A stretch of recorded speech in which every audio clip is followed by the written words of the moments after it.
پیارے بچوں، شہر کی رونق اور ہنگاموں سے کوسوں دور آباد تھا الف لیلا کا یہ حسین جنگل، جس کی وسعت ساگر کی طرح پھیلی تھی۔ اس میں کھڑے صدیوں پرانے پیڑ سرگوشیوں میں سناتے تھے داستانیں، جگمگاتے جگنوؤں کو، جھڑے پتوں میں لپٹی گھاس کو۔ اس جنگل میں اٹکھیلیاں لیتی تھیں پریاں، چہچہاتے تھے پرندے، دندناتے تھے درندے۔ یہ ایک جنگل نہیں، یہ الف لیلا کا ایک پورا جہان آباد تھا، اور اسی جنگل کی داستانوں میں سے آج ہم شروع کرتے ہیں ایک داستان۔ پیارے دوستو، پھر آپ تیار ہیں میرے ساتھ الف لیلا کے اس جنگل کی سیر کے لیے؟ تو چلیں آئیں اس کے اندر جاتے ہیں۔ سب سے پہلے یہ دیکھیے، یہ ہیں ہمارے دوست پانڈا اور ان کا نام ہے پپنگ پانڈا۔ ہائے پپنگ۔ یہ پپنگ بہت دور سے سفر کر کے اس جنگل میں آئے ہیں۔ یہ ہمارے نئے مہمان ہیں، کیونکہ یہ پہلے اس جنگل میں نہیں ہوتے تھے۔ یہ نئے اس جنگل میں آئے ہیں، اس لیے ان کے لیے اس جنگل کی ہر چیز بالکل نئی ہے، آپ ہی کی طرح۔ تو چلیں دیکھتے ہیں کہ پپنگ پانڈا کر کیا رہا ہے بھائی۔ پپنگ بیٹھا بڑے مزے سے اپنے لیے بانس اکٹھے کر رہا تھا۔ آپ کو پتا ہے نا کہ پانڈا کو کھانے میں کیا پسند ہے؟ ہاں، بیمبوز۔ تو وہ اپنے لیے بانس اکٹھے کر رہا تھا۔ اس دوران اس کو کچھ عجیب سی آواز سنائی دی۔ اس کے لیے یہ آواز انوکھی تھی، اسے سمجھ نہیں آ رہی تھی جنگل میں ایسی آواز کہاں ہوتی ہے۔ اس نے سوچا چلو دیکھتے ہیں کہ یہ آواز کس چیز کی ہے۔ وہ آواز کی طرف چلنے لگا۔ آواز کافی دور سے آ رہی تھی، لیکن وہ کوشش کرتا رہا کہ اپنی ڈائریکشن ٹھیک رکھے اور جدھر سے آواز آ رہی ہے اسی طرف چلتا جائے۔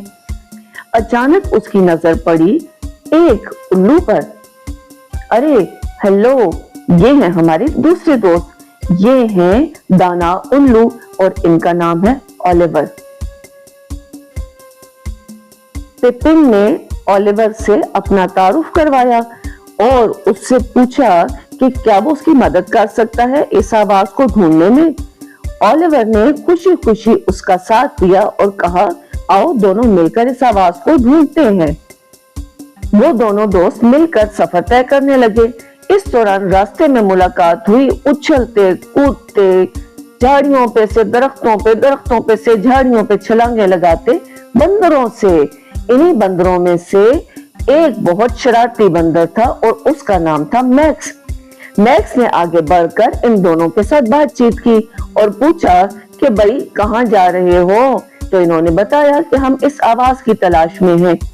میکس بھی ان کے ساتھ ہی ہو لیا۔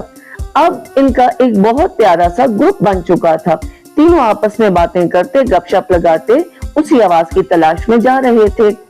ان کے لیے مشکل تھا گھنے جنگل کے بیچوں بیچ اپنے لیے راستہ بنانا، کیونکہ سب سے مشکل راستہ پانڈا پپنگ کے لیے تھا۔ آپ کو پتا ہے نا تھوڑا موٹو ہوتا ہے پانڈا، تو وہ بہت مشکل سے اپنے لیے راستہ بنا رہا تھا۔ وہ سب دوست مل کر راستے بناتے چلتے چلتے آخر ایک انوکھے مقام پہ پہنچے۔ ان کی تو آنکھیں کھلی کی کھلی رہ گئیں، کیونکہ وہاں بہت خوبصورت تھا جنگل، بہت ہی پیارے پرندے، تتلیاں، اتنے خوبصورت پھول تھے۔ وہاں پر بہت خوبصورت آبشار بہ رہی تھی۔ آبشار کے ساتھ ہی پہاڑ کے اندر ایک غار تھا۔ اس غار میں سے بہت پیاری جگمگاتی ہوئی روشنی دکھائی دے رہی تھی۔ وہ غار ایسے لگتا تھا جیسے کوئی جادوئی نظارہ ہو۔ تینوں جانور بہت حیران تھے، آواز اسی غار کے اندر سے آ رہی تھی۔ پھر تینوں نے ایک دوسرے کو دیکھا اور مل کر فیصلہ کیا کہ غار کے اندر جاتے ہیں اور دیکھتے ہیں کہ آخر یہ اتنی اچھی آواز کس چیز کی ہے۔ جب وہ غار کے اندر داخل ہوئے تو وہ حیران رہ گئے کہ اس غار کے اندر بہت سے مینڈک ہیں۔